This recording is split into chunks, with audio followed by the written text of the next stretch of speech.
Let's explore a scenario to help you understand procedural violations an internal auditor may encounter. Pay close attention to see how these choices impact the audit process. We arrive at the client's office, where Alex Morgan, the assigned internal auditor, is tasked with reviewing XYZ Company's internal financial controls. However, to understand the following story properly, let's first see who reports to whom. The Chief Audit Executive, CAE, reports both to the Audit Committee and the Chief Financial Officer, CFO. The CAE provides quarterly updates to the Audit Committee to share audit findings and conducts functional reporting. In terms of administrative reporting, the CAE works with the CFO for matters such as leave approvals, resource budgeting for hiring auditors, and general administrative tasks. The CFO and CAE have a close relationship as they are college friends.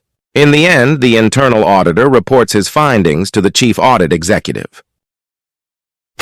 Now, coming back to the story, the internal auditor uncovers significant flaws in XYZ Co.'s internal controls during the audit.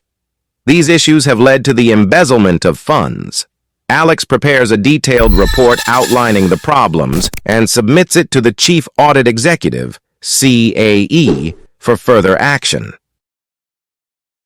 The CAE reviews the findings and meets with the Chief Financial Officer, CFO, and shares the alternative controls suggested by the internal auditor.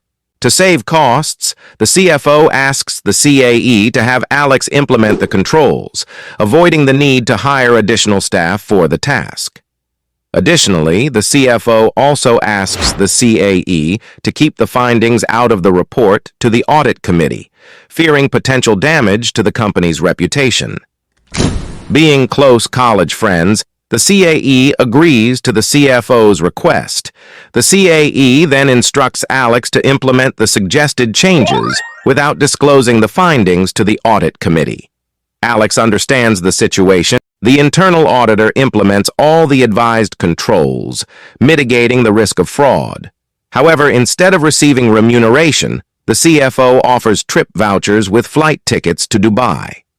The internal auditor accepts and travels to Dubai.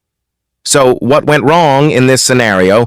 Can you identify the procedural violations made in the internal audit process?